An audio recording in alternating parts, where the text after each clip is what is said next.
माँ अपना ये सोने का हार तुम मुझे दे दो। ना ना, मैं तो अपना ये हार अपनी बहू को दूंगी। मैंने ये हार अपनी बहू के लिए संभाल कर रखा हुआ है। मुझे पहले से ही मालूम था। माँ तुम मुझे तो ये सोने का हार नहीं देने वाली हो। गुस्से में गौरी कव्वी घर से निकल जाती है। काले काले पंखों वाला, सुंदर सुंदर आँखों वाला, मेरा कौवा कहाँ है काला, मेरे सपनों का शहजादा। कहाँ हो मेरे सपनों की रानी, मेरी काली कव्वी, मेरे ख्वाबों की शहजादी, कहाँ हो। गीत गाता गाता कालू कौवा गौरी कव्वी से टकरा जाता है। अंधे हो, देखकर नहीं उड़ सकते, मेरे पंख पर चोट आई है। मैं तो देख कर उड़ रहा था, ध्यान तुम्हारी तरफ ही था मेरा। लाओ लाओ, मैं तुम्हारा पंख दबा देता हूँ। मुझसे ज्यादा फ्री होने की जरूरत नहीं है। गौरी कव्वी नाम है मेरा। तू गौरी और मैं काला, काला कालू कौवा। गौरी कव्वी जी, क्या तुमने शादी कर ली है या अभी तक कंवारी ही हो?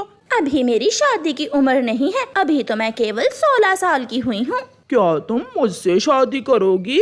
तुम्हारी उम्र कितनी है? 16 को 3 से बार कर लो, कितने हुए? 50 साल के हो तुम? नहीं, उससे 2 साल कम। अगर मैं तुमसे शादी कर लूं तो तुम मुझे क्या लेकर दोगे? जो तुम कहोगी मैं वही लेकर दूंगा। सोने का हार लूंगी, फिर ही मैं तुमसे शादी करूंगी। अगर मैं तुम्हें सोने का हार ला दूं तो तुम मुझे बुढ़ा बोलकर छोड़ तो नहीं दोगी? कालू कव्वे जी, मैं वादे की पक्की हूँ, मैं क्यों छोड़ूंगी तुझे। सोने का हार ला दो और मुझे ब्याह कर ले जाओ। कालू कौवा खुशी खुशी अपने घर जाता है। थोड़ा सो लेता हूँ, अभी दोपहर है, रात को घर से निकलूंगा गौरी जी के लिए सोने का हार चुराने के लिए।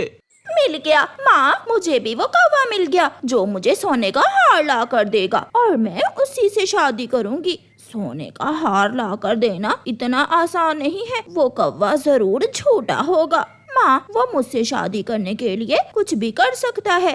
रात हो जाती है। कालू कौवा किसी का सोने का हार चोरी करने के लिए अपने घर से निकलता है।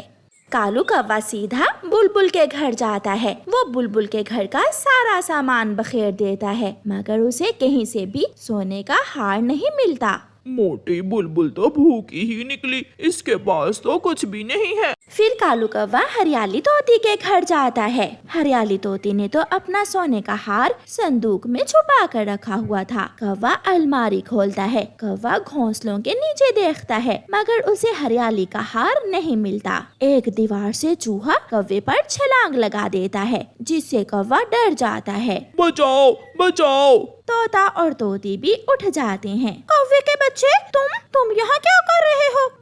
वो चूहा मेरे घर से आया है, मैं उसे मारने आया था। निकल जाओ हमारे घर से, बड़ा आया रात के 12 बजे चूहे मारने वाला। कौवा चुपके से वहाँ से चला जाता है और हरियाली संदूक खोलकर अपना सोने का हार देखती है और फिर से सो जाती है। उड़ते उड़ते कौवा दूसरे जंगल पहुंच जाता है। उसे एक घर नजर आता है। बिना सोचे कौवा उस घर में चला जाता है। सामने अलमारी के पास दीवार के साथ सोने का हार लटक रहा था, जिसे देखकर कालू कौवा बहुत खुश होता है। कौवा चुपके से वो हार उठा लेता है और निकल जाता है। सुबह हो जाती है। गौरी गौरी, मेरा हार नहीं है, मेरा सोने का हार किसी चोर ने चुरा लिया है। एक बार तो गौरी का ध्यान कालू कौवे की तरफ जाता है, मगर वो तुरंत बोलती है, माँ, कोई उल्लू चोर जरूर तुम्हारा हार चुरा कर ले गया होगा। मैंने तुमसे कितनी बार कहा था कि अपना हार मुझे दे दो। घर से नाश्ता करने के बाद कालू कौवा आईने के सामने खड़ा होकर तैयार होता है। सर पर कैप पहनकर, खुशबू लगाकर और पंख पर लाल रुमाल लगाए कालू कौवा गुनगुनाता हुआ नदी की तरफ जाता है। गौरी कव्वी भी अपने घर से निकलती है और नदी पर पहुंच जाती है। तुम तो आज बहुत हैंडसम लग रहे हो। अब मेरी इतनी भी तारीफ ना करें, तुम भी बहुत सुंदर दिख रही हो। मेरा सोने का हार कहाँ है? अपनी आंखें बंद करो। गौरी कव्वी अपनी आंखें बंद कर लेती है। मैंने अपना वादा पूरा किया, देख सकती हो। हार देखकर गौरी की तो चीख ही निकल जाती है, क्योंकि वो हार तो उसकी माँ का था। तुमने मेरी माँ का हार हमारे ही घर से चुरा लिया। क्या? जहाँ मैं रात चोरी करने गया था वो तुम्हारा घर था? मैं भी सोचूं घोंसले में कौवी तुम्हारे जैसी क्यों लग रही है। मगर मैं तुमसे ही शादी करूंगी। जो चोरों के घर में चोरी कर सकता है वो कुछ भी कर सकता है, मगर मुझे अब ये हार अपनी माँ से छुपा कर रखना होगा। फिर गोरी कौवी कालू कौवे से शादी कर लेती है और दोनों कौवे मिलकर चोरियां करना शुरू कर देते हैं। चिड़िया का बेटा कुकू, कालू कौवे का बेटा जग्गू और कबूतर का बेटा कीकी तीनों दोस्त नदी के पास बैठे हुए थे। यार, मेरा तो आज आलू मटर वाले चावल खाने को बहुत दिल कर रहा है। मेरा भी। मैंने कल भी मम्मा से कहा था मगर मम्मा ने मुझे बनाकर ही नहीं दिए। क्यों ना हम तीनों दोस्त मिलकर आलू मटर वाले चावल बनाएं। कीकी, क्या तुम्हें आलू मटर वाले चावल बनाना आते हैं? हाँ, मैंने एक बार घर में भी बनाए थे, सबको बहुत पसंद आए थे। तो फिर काम शुरू करते हैं। कुकू, आप चावल लेकर आओ, मैं आलू लाता हूँ। मटर और बाकी के मसाले मैं घर से ले आता हूँ। ऐसे वो सब दोस्त अपने अपने काम के लिए निकलते हैं। कुकू उड़ता हुआ सीधा इंसानों की बस्ती में जाता है। वो किसान के पास जाता है। चाचा जी, क्या आप मुझे थोड़े से चावल दे दोगे? हम दोस्त मिलकर आलू मटर वाले चावल बना रहे हैं, मगर हमारे पास चावल नहीं है। कुकू की बात सुनकर किसान हंसने लगता है। जाओ, तुम घर जाओ और अपनी चाची से कुछ चावल ले लो, वो जरूर तुम्हें चावल दे देगी। फिर कुकू खुशी खुशी किसान के घर जाता है। छोटे चिड़िया के बच्चे, ये चावल नहीं है, इनमें पानी की मात्रा कम रखना वरना खिचड़ी बन जाएगी। फिर कुकू किसान की पत्नी से थोड़े से चावल ले लेता है और वापस घर जाता है। जग्गू कौवा भी आलू लेने जाता है। पहाड़ों के पास कुछ आलू के पौधे थे। मम्मा ने बताया था कि ये आलू के पौधे हैं, मगर इन पर तो आलू लगे ही नहीं हुए। जग्गू कौवा निराश हो जाता है और थोड़ी दूर बैठी हुई हरियाली तोती के पास जाता है। आंटी, क्या वो सामने वाले पौधे आलू के हैं? हाँ छोटे कौवे, वो पौधे आलू के ही हैं। आंटी, मगर उन पौधों पर तो कोई आलू नहीं लगा हुआ। मैं यहाँ आलू लेने आया था। जग्गू की बात सुनकर हरियाली हंसने लगती है।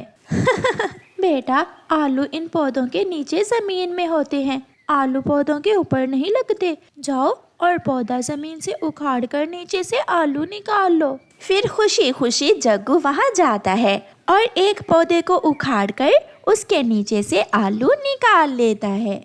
उधर कबूतर का बेटा कीकी भी अपनी मम्मा से मसाले ले लेता है। कीकी बेटा, घर में मटर तो नहीं है, झरने के पास एक पौधा है मटर का, तुम वहाँ से जाकर मटर ले लो। थोड़ी ही देर में वो तीनों दोस्त सारी चीजें पूरी कर लेते हैं। हम भूल ही गए, चावल बनाने के लिए हंडिया तो लाए ही नहीं, अब हंडिया कहाँ से मिलेगी? तुम यहाँ रुको, मैं अभी अपने घर से हंडिया लेकर आता हूँ। जल्दी आना जग्गू, हम इंतजार कर रहे हैं तुम्हारा। जग्गू घर जाता है। मम्मा, मुझे खाना बनाने वाली हंडिया दे दें। हंडिया? जग्गू बेटा, क्या करोगे हंडिया? मम्मा, हम सब दोस्त मिलकर आलू मटर वाले चावल बना रहे हैं। हमने सारी चीजें जमा कर ली हैं, बस एक हंडिया ही नहीं है। जग्गू बेटा, अपने दोस्तों से कहना कि थोड़े से चावल मेरे लिए भी भेज दें, मेरा भी आलू मटर वाले चावल खाने को बहुत दिल कर रहा है। मम्मा, अगर बचे तो मैं ले आऊँगा। फिर वो तीनों दोस्त मिलकर आलू मटर वाले चावल बनाना शुरू करते हैं। हंडिया के नीचे आग जल गई थी और प्याज की धीमी धीमी खुशबू दूर दूर तक जा रही थी। मम्मा चिड़िया के मुंह में भी पानी आ रहा था, वो भी खुशबू के पीछे पीछे उड़ती हुई वहाँ आ जाती है। कुकू बेटा, मेरा भी आलू मटर वाले चावल खाने को बहुत दिल कर रहा है, क्या आप मुझे भी थोड़े से आलू मटर वाले चावल दोगे? मम्मा, मगर जग्गू और कीकी? हाँ आंटी, हम सब मिलकर खाएंगे, मेरी मम्मा भी मांग रही थी। पीछे से गोरी कौवी भी आ जाती है। चिड़िया, जब से जग्गू ने मुझे आलू मटर वाले चावल का बताया है, मेरे तो मुंह से पानी ही नहीं रुक रहा। गोरी, देखते हैं अब बच्चे क्या करते हैं, हमें चावल देते हैं या नहीं। जग्गू और कुकू, आप दोनों की मम्मा तो आ गई, मगर मेरी मम्मा नहीं आई। मैं भी अपनी मम्मा को बुला लाऊं क्या? हाँ कीकी, जल्दी से जाओ और तुम भी अपनी मम्मा को बुला लाओ। फिर कीकी चावलों को दम लगाकर अपनी मम्मा को लेने जाता है। थोड़ी ही देर में चावल पककर तैयार हो जाते हैं। चावल की खुशबू से सबकी भूख बढ़ रही थी। फिर मम्मा चिड़िया प्लेटों में चावल डाल डाल कर सबको देती है और वो सारे पक्षी मजे मजे से आलू मटर वाले चावल खाते हैं। सच में इन बच्चों ने तो कमाल कर दिया। ऐसे चावल तो मैं भी ना बना सकती थी। बच्चों, ऐसी पार्टी तो आप रोज ही कर लिया करो। फिर वो सब हंसने लग जाते हैं। प्यारे दोस्तों, इस कहानी को लाइक, अपने दोस्तों के साथ शेयर और चैनल को सब्सक्राइब करना बिल्कुल मत भूलना। आपका धन्यवाद।